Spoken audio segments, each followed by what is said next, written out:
They say revenge is a dish best served cold, but I've always preferred mine sizzling hot with a side of public humiliation. My name is Cormac Trent, and I'm about to tell you how I destroyed my cheating wife and her arrogant lover using nothing but kitchen knives, social media, and the kind of blue-collar cunning that comes from 20 years of running Boston's most exclusive restaurant. But let me start at the beginning, at that godforsaken dinner party where everything unraveled like a cheap sweater. Before we dive deeper into this story, I have one small request. Please subscribe, drop a like, comment, and hit that hype button to boost this channel so more people can discover these incredible Reddit stories. It was a crisp October evening in 2024, and I was hosting what I now call my own execution dinner in the private dining room above my flagship restaurant, Meridian. The guest list read like a who's who of Boston's PR elite. My wife Selene, her boss Martin Drake, her insufferable sister Rhea, and a handful of Selene's social climbing friends. I should have seen the signs earlier, but I was too busy playing the perfect host, making sure the wine flowed and the conversation sparkled. Selene looked stunning that night in her black Valentino dress, her auburn hair swept up in that effortless way that probably took 2 hours to achieve. At 38, she still turned heads, and she knew it.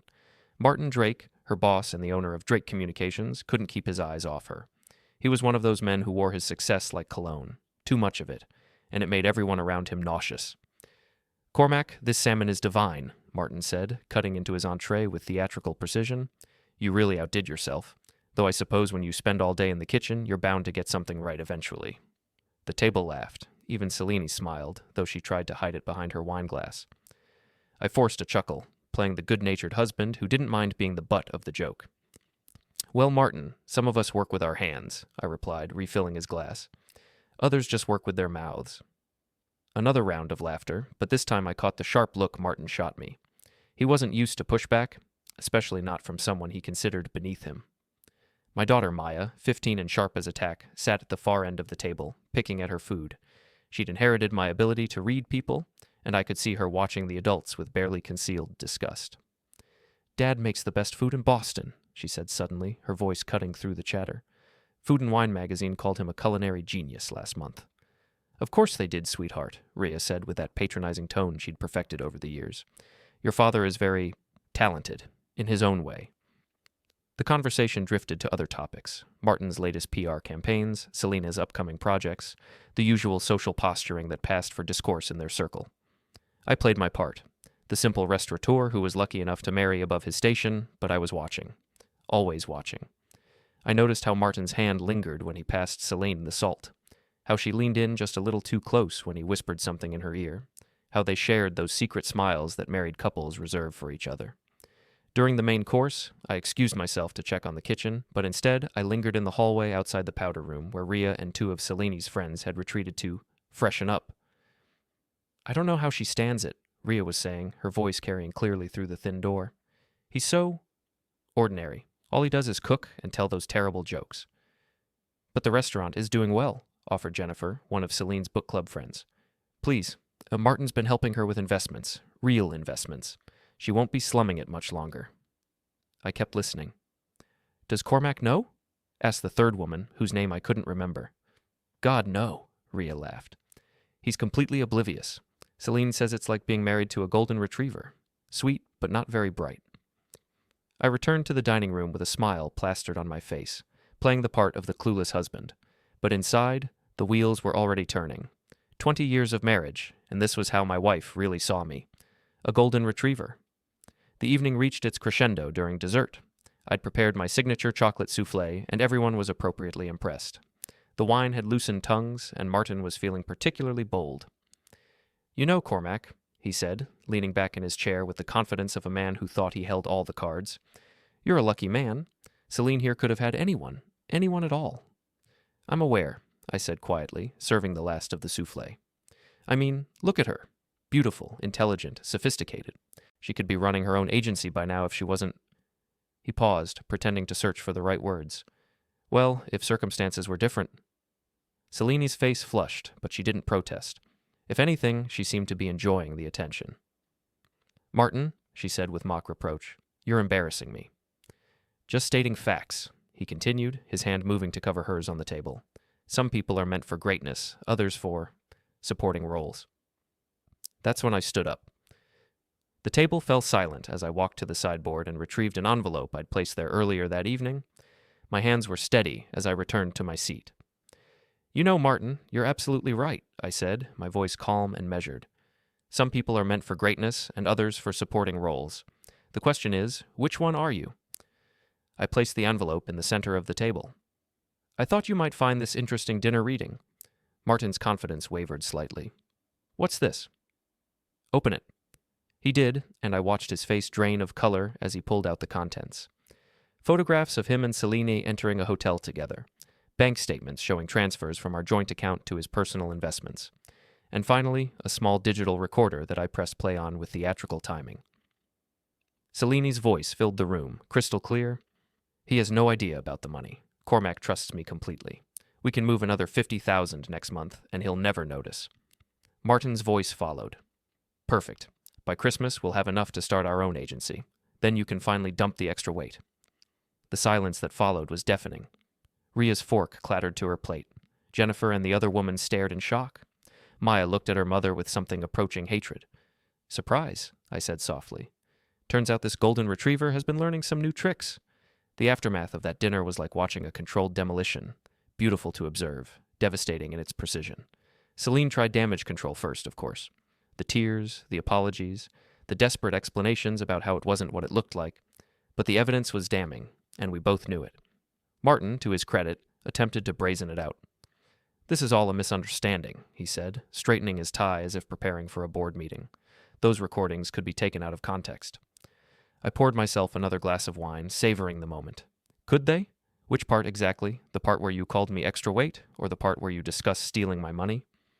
"It's not stealing if it's community property," he shot back, his lawyer instincts kicking in. "Ah, but it is fraud when you use it for unauthorized investments without the other spouse's knowledge. I checked with my attorney. Fascinating stuff, really." That's when Selene realized the true scope of what was happening. This wasn't a crime of passion or a moment of weakness. This was a carefully orchestrated takedown, and I'd been planning it for months.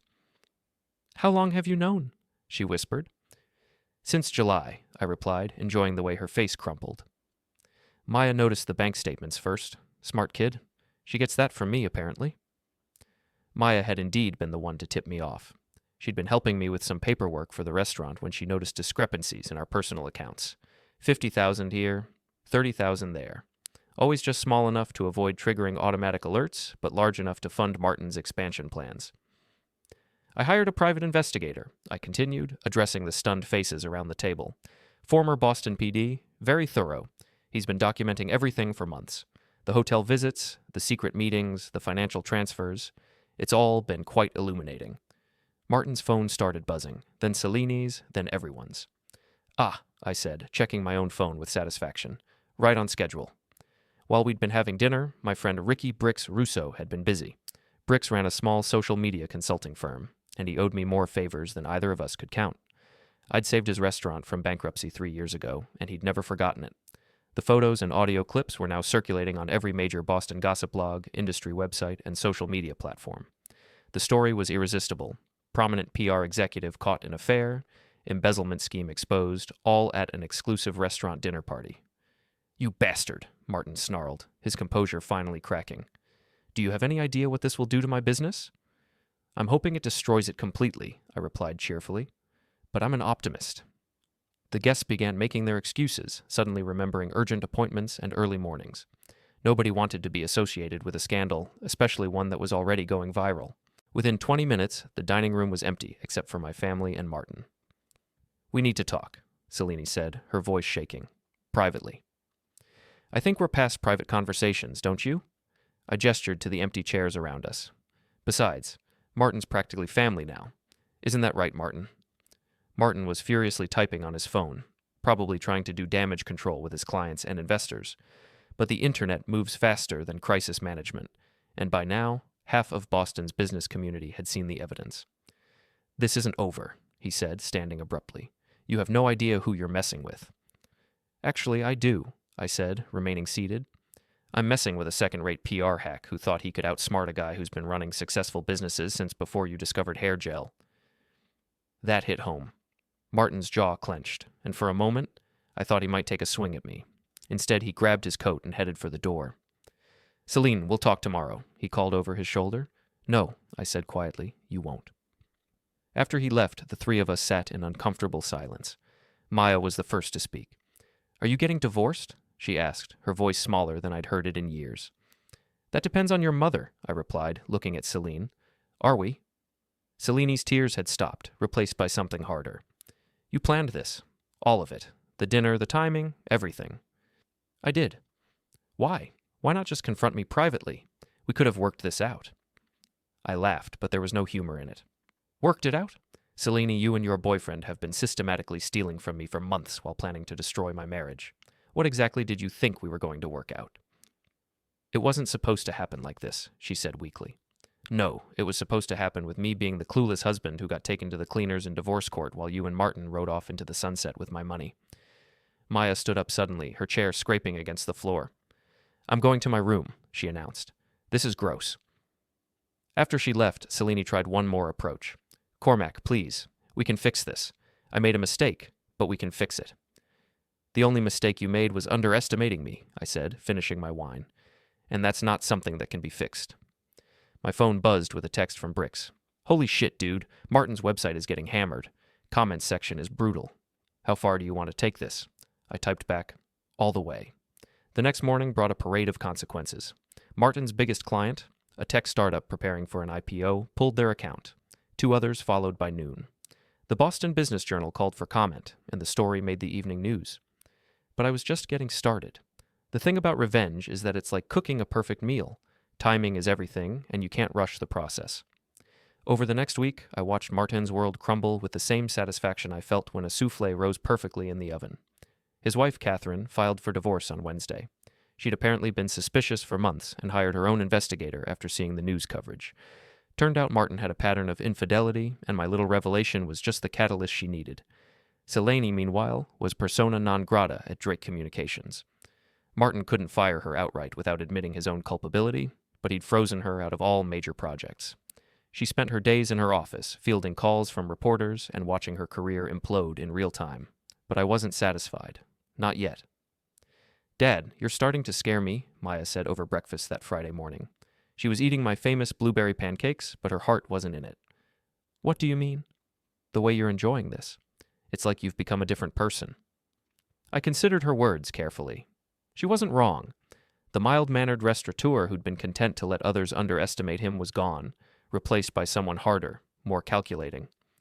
Sometimes people push you until you have to push back, I said finally. Your mother and Martin thought I was weak. They were wrong. But when does it end? That was the question, wasn't it? When was enough enough? I got my answer that afternoon when Brix called with disturbing news.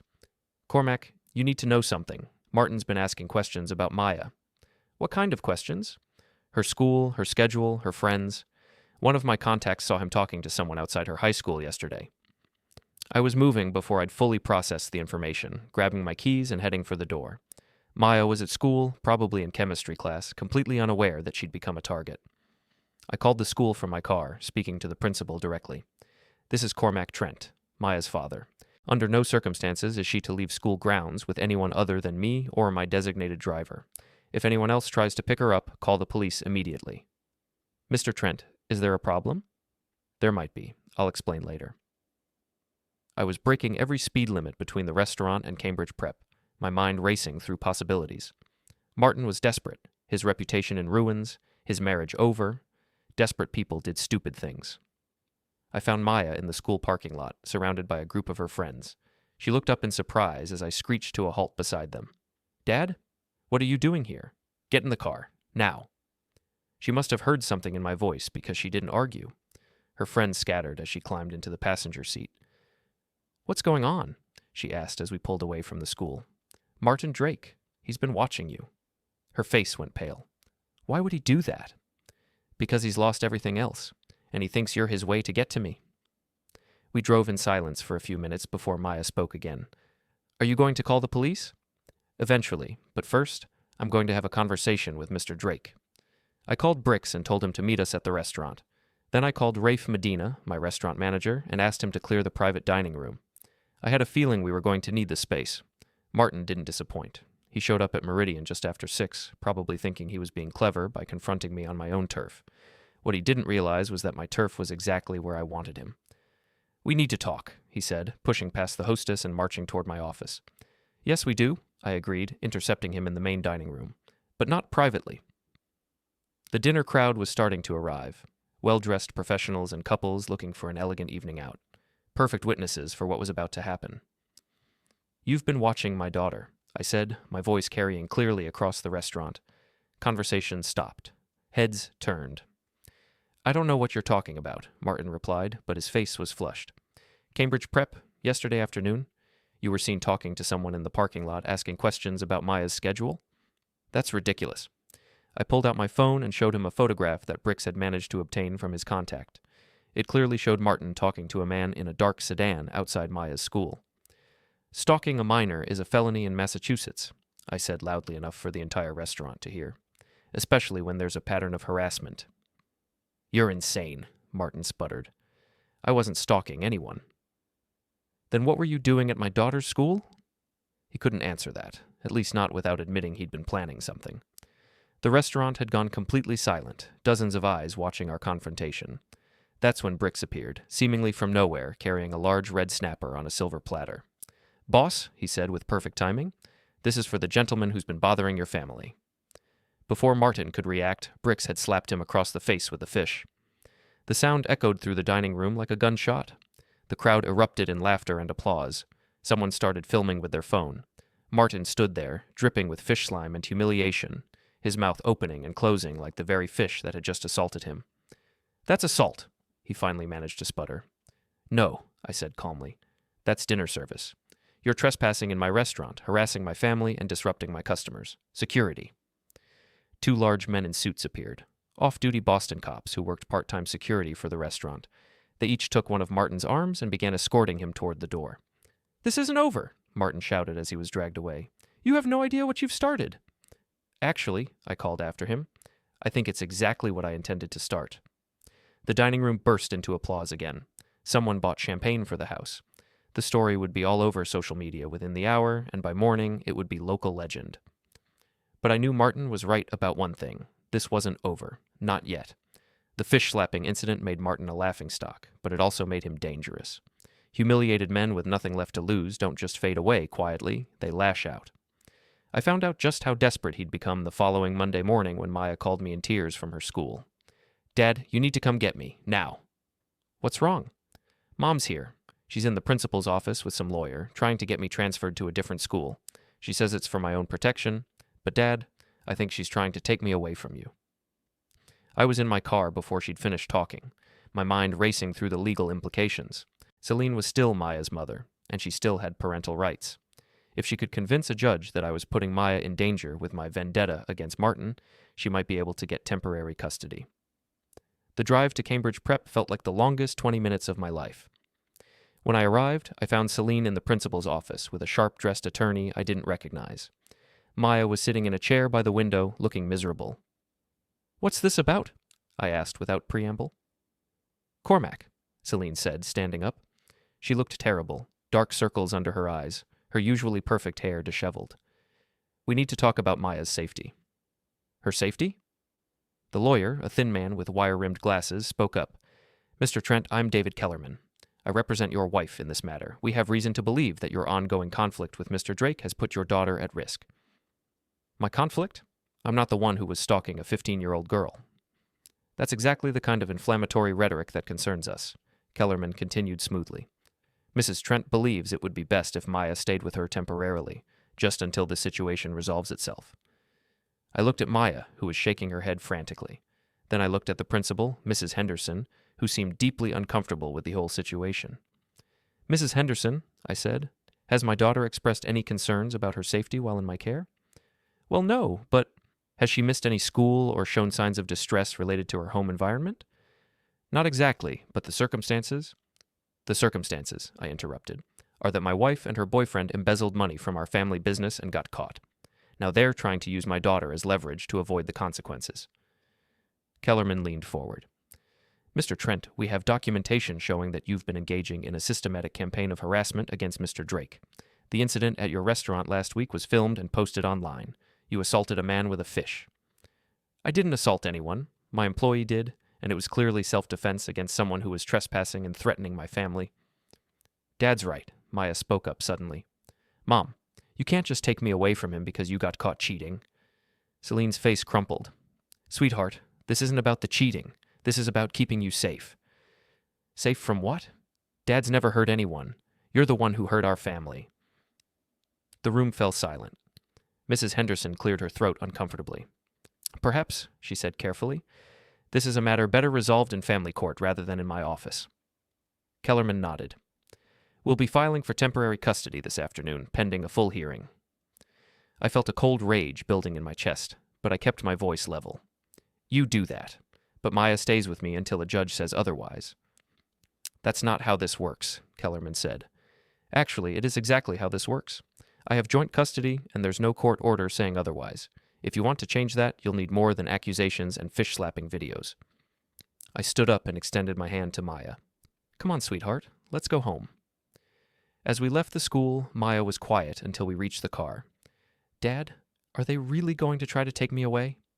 "They're going to try," I said, starting the engine. "But they won't succeed." "How can you be so sure?" I smiled grimly. "Because your mother just made a tactical error. She's forgotten that I have evidence of her embezzlement, and now she's trying to use you as a pawn in a custody battle. No judge is going to look favorably on that." But privately, I was worried. Selene was desperate, and desperate people were unpredictable. I needed to end this before it escalated further. That evening, I called an emergency meeting at the restaurant. Bricks arrived first, followed by Rafe and Maya. I'd also invited my lawyer, Patricia Chen, who specialized in both family and business law. "All right," Patricia said, spreading documents across the table in our private dining room. "Let's talk strategy. Selene's filing for emergency custody based on claims that Maya is in danger due to your erratic behavior. They're using the restaurant incident and social media posts as evidence." "That's ridiculous," Maya said. "I've never been safer than when I'm with Dad." "I know that, and you know that. But we need to prove it to a judge," Patricia replied. "The good news is that we have documentation of the embezzlement and evidence that Martin was stalking Maya. The bad news is that family courts err on the side of caution when it comes to children's safety." "So what do we do?" I asked. "We go on the offensive. I'm filing counter motions for full custody based on Selene's financial crimes and her association with someone who was stalking your daughter. We're also seeking a restraining order against Martin." Bricks leaned back in his chair. "What about the court of public opinion? This story's been getting a lot of attention." Patricia nodded.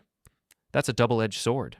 The publicity helps establish the timeline and Martin's behavior, but it also supports their claim that Cormac is seeking revenge rather than protecting his daughter."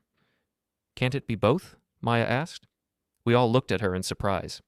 "I mean," she continued, "Dad is protecting me, but he's also getting revenge on people who hurt our family. Why is that a bad thing?" Out of the mouths of babes.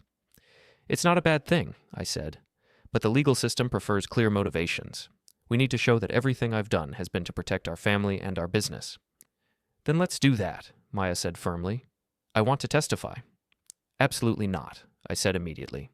"Dad, I'm 15, not 5. I can tell a judge that I want to live with you and that Mom's boyfriend was creeping around my school." Patricia considered this. "Actually, it's not a bad idea. Maya's testimony could be very powerful, especially if she's articulate about her preferences and experiences." "I don't want to put her through that," I said. "It's my choice," Maya replied. "Mom and Martin tried to use me as a pawn. Now I get to use myself as a witness." The custody hearing was scheduled for the following Friday. That gave us 4 days to prepare, and I intended to use every hour. The courthouse steps were crowded with reporters when we arrived Friday morning. Word had leaked about the custody hearing, and the story of the cheating wife, embezzling boyfriend, and vengeful restaurateur had captured the city's imagination. Maya walked beside me, wearing a conservative blue dress and carrying herself with a dignity that made my heart swell with pride. Patricia flanked us on the other side, her briefcase full of evidence and legal ammunition. Selene was already inside with Kellerman and, surprisingly, Martin. I was shocked to see him there, given that he was facing his own legal troubles. "Why is he here?" I asked Patricia. "Moral support, probably. Or maybe they think his presence will help their case somehow." It was a miscalculation that would prove costly. Judge Margaret Riley was a stern woman in her 60s with a reputation for no-nonsense rulings and a particular distaste for parental manipulation. She listened impassively as Kellerman presented Selene's case, painting me as an unstable man whose thirst for revenge had put his daughter in danger. Your Honor, Kellerman said, Mr. Trent has engaged in a systematic campaign of harassment and public humiliation against my client and Mr. Drake. He's posted private information online, orchestrated public confrontations, and created an environment where his daughter could become a target for retaliation. When it was Patricia's turn, she stood and calmly dismantled their argument, piece by piece. Your Honor, Mr. Trent discovered that his wife and her supervisor were embezzling money from the family business. Rather than simply file criminal charges, he chose to expose their behavior publicly, which is his right as both a victim of fraud and a private citizen. The so-called harassment was actually legitimate business and personal defense. She presented bank records showing the unauthorized transfers, photographs of Martin and Selene's affair, and documentation of Martin's suspicious behavior around Maya's school. Furthermore, Patricia continued, Mr. Drake's presence here today demonstrates the continued inappropriate involvement of a non-family member in what should be a private custody matter. Judge Riley's eyes narrowed as she looked at Martin. Mr. Drake, what is your relationship to this case? Martin stood awkwardly. I'm a friend of Mrs. Trent, Your Honor. I'm here to support her during this difficult time. Are you the same Mr. Drake who was photographed outside the minor child's school asking questions about her schedule? Your Honor, that was a misunderstanding. It was stalking, Maya said suddenly, standing up in the gallery. He was trying to use me to get back at my dad. Judge Riley looked at Maya with interest. Young lady, you're Maya Trent? Yes, Your Honor. And you're 15 years old? Yes, ma'am. Do you have something you'd like to say about this custody matter? Patricia shot me a worried look, but Maya was already speaking. Your Honor, my mom made some really bad choices. She cheated on my dad and stole money from our family business. When Dad found out, he exposed what they did, which was his right. Now she's trying to take me away from him because she's embarrassed and angry. The courtroom was silent as Maya continued. I love my mom, but I don't trust her anymore, and I definitely don't trust Mr. Drake. He was asking questions about me at my school, which is creepy and scary. My dad has never put me in danger. He's protected me from people who would use me to hurt him. She sat back down, and I saw tears in her eyes. Judge Riley studied her for a long moment. Mrs. Trent, the judge said, please stand. Selene rose unsteadily. You've admitted to having an extramarital affair with Mr. Drake? Yes, Your Honor, but... And you've admitted to transferring marital assets without your husband's knowledge or consent? It wasn't like that. It was exactly like that, Judge Riley said sharply. You committed adultery and embezzlement, and now you're asking me to remove your daughter from the care of the parent who discovered and exposed your crimes. Is that an accurate summary? Selene's lawyer tried to object, but the judge cut him off. Mr. Kellerman, your client has presented no evidence that the child is in any danger while in her father's care. She has, however, demonstrated questionable judgment and a willingness to use her daughter as a weapon in what is essentially a business dispute. Judge Riley turned to Martin. Mr. Drake, you are not a party to this case, and your presence here is inappropriate. If I see you in my courtroom again regarding this family's affairs, I will hold you in contempt. Martin's face flushed red, but he remained silent. As for the custody matter, Judge Riley continued, I'm denying the petition for emergency custody. Maya will remain in her father's primary care. Mrs. Trent, you will have supervised visitation rights pending resolution of the criminal charges related to the financial irregularities. The gavel came down with a sharp crack that seemed to echo through the courtroom. Outside, the reporters were waiting. Maya and I pushed through the crowd toward our car, but one persistent journalist managed to get close enough to shout a question. Mr. Trent, do you feel vindicated by today's ruling? I stopped and looked back at the courthouse steps, where Selene and Martin were emerging to face their own gauntlet of cameras and questions. Selene looked broken. Her perfect composure finally cracked. Martin looked furious and defeated. I feel like justice was served, I said simply. That evening, we celebrated at Meridian with a private dinner. Just Maya, Brix, Rafe, Patricia, and me. The restaurant was closed to the public, but we'd opened the kitchen for one last meal together. As I served the final course, my signature chocolate souffle, my phone buzzed with notifications. Martin's remaining clients had dropped him. Selene had been formally terminated from Drake Communications. The IRS had announced an investigation into both of their financial dealings. Dad, Maya said, taking a bite of her dessert, what happens now? I thought about that question. What did happen now? The immediate threat was over. My marriage was finished, but that had been inevitable since the moment I opened that envelope at dinner. My daughter was safe and staying with me. My business was thriving, if anything stronger than before.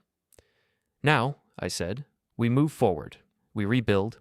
We remember that actions have consequences, and that sometimes the best revenge is simply letting people face the natural results of their choices. Maya smiled. And sometimes the best revenge is slapping someone with a fish. Brix nearly choked on his souffle.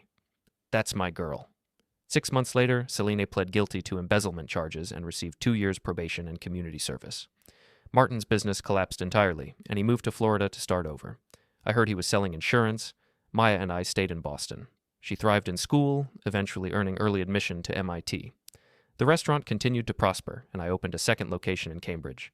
I never remarried, though I dated occasionally. Maya used to joke that no woman would ever measure up to her standards for a stepmother, and she was probably right. The story became local legend. The mild-mannered chef who destroyed his cheating wife and her lover using nothing but evidence, social media, and one perfectly timed fish. People still ask me about it years later, usually with a mixture of admiration and wariness. But the best part wasn't the revenge itself.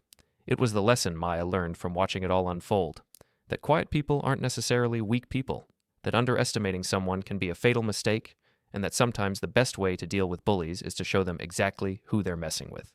On the 5th anniversary of that fateful dinner party, Maya and I returned to Meridian for a private meal in the same dining room where it all began. She was home from college for the weekend, brilliant and confident, and everything I'd hoped she would become. "Dad," she said over dessert, "do you ever regret how you handled everything with Mom and Martin?" I considered the question seriously. Did I regret destroying 2 people's lives and careers? Did I regret the public humiliation, the financial ruin, the complete and total devastation I'd visited upon them? No, I said finally. They made their choices, and I made mine. The only thing I regret is that it took me so long to realize what they really thought of me. Maya raised her wine glass. She was 21 now, legal and lovely and fierce. "To underestimating people," she said. "To underestimating people," I agreed, and we drank to the memory of their mistake.